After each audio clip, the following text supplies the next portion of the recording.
In today's video, I'm giving you receivers 5 drills that y'all can incorporate rather pre-practice or post-practice to keep your fundamentals sharp and perform at an elite level throughout the entire season. So let's get into it. Real quick, before we start the video, if you're a receiver wanting to take your game to the next level, make sure to check out Smooth U's website. On our website, we have digital programs tailored to fit your specific goals, as well as if you're in the Colorado area, we offer in-person training. Whether you're a youth, high school, or collegiate athlete, we offer training to transform you into an elite level receiver. So if you're wanting to perform at an elite level as a wide receiver, make sure to go check out our website or DM me Smooth on my socials. Both will be linked in the description below. Now let's get into the video. So for the first drill of the day, it's just going to be a simple ladder, and rather you have access to a hexagon ladder, normal ladder, or if you don't have access, just use hash marks on your field. And the reason behind this is because as a receiver, everything we do relies on our footwork, and throughout the season, if we don't practice it, everything's going to fall apart because it all starts with precision within our feet. So this is a simple 5-minute segment that you could incorporate pre-practice or post-practice 2 to 3 times a week to keep your feet on fleek. Let's get into it.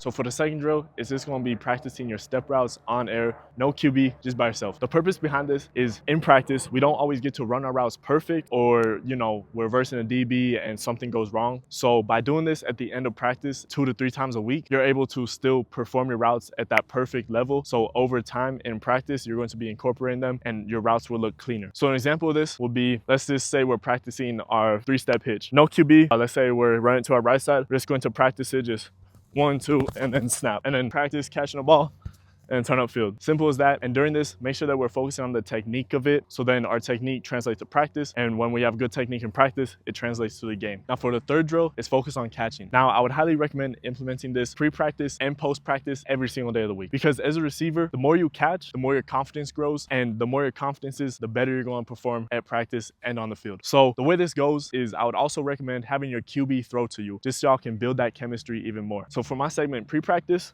I would do ball drops each hand. Then I would do catch some here, catch some here, catch them over the shoulder to the left, over the shoulder to the right. Then I would go down the line running each way, catch, and turn upfield. And then post-practice, I would focus on same routine, but then also add on to it. Let's say I dropped the comeback. Then I would work on coming back to the ball and catching it. Simple as that. So that was my pre-practice and post-practice catching segment, but personalize this to tailor your own requirements. Drill 4 is focus on your releases. Now, I would highly recommend also implementing this pre and post-practice. Now, pre-practice, warm up with a teammate as a DB, so y'all can both warm up and you can actually get experience versus a real DB. But if not, use one of your receiver friends or just a teammate. So the purpose behind this is pre-practice to fully warm up your release. You could practice your split or your hezi, your slide, anything. Now, post-practice as well is to correct the releases that you messed up in practice. So let's say you got jammed up at the line because the DB was hard pressed. We'll practice that post-practice, so for the next day you can correct the technique and be ready to go. As well as also throughout the season, this is where you have freedom to actually try out and practice new releases that y'all haven't did yet. When you're actually able to do this, then you're ready to implement them in practice, and when you implement them in practice, then you can implement them in a game. For the 5th drill of the day, it's going to be good old conditioning. And I know most of y'all watching this are gonna be like, what did he say? But hear me out. I know a lot of us don't like conditioning, but you can't deny the benefits that it does for us. Now, if your team does conditioning pre or post practice, then you don't have to add on this. But if you're not doing conditioning minimum 2 to 4 times a week, then implement this, because during the game, you won't be as tired and you're actually able to be, and your performance will be at a higher level because your stamina is higher as well. Some of my favorite conditioning drills are 50-yard flies or sideline to sideline. Those are 2 that I would highly recommend, but also get creative with it. Run routes, practice 2-minute or something with your QB, something like that to actually build your stamina stamina and actually push yourself. Make sure that while you're doing these, be pushing yourself to that breaking point so when you're in game, you can perform at that higher level. So these are the 5 pre and post practice drills that you can implement throughout the season to make sure that you continue to perform at the highest level possible. If you're a receiver wanting to take your game to the next level, make sure to check out Smooth U's website. On our website, we have digital programs tailored to fit your specific goals, as well as if you're in the Colorado area, we offer in-person training. Whether you're a youth, high school, or collegiate athlete, we offer training to transform you into an elite level receiver. So if you're wanting to perform at elite level as a wide receiver, make sure to go check out our website or DM me Smooth on my socials. Both will be linked in the description below.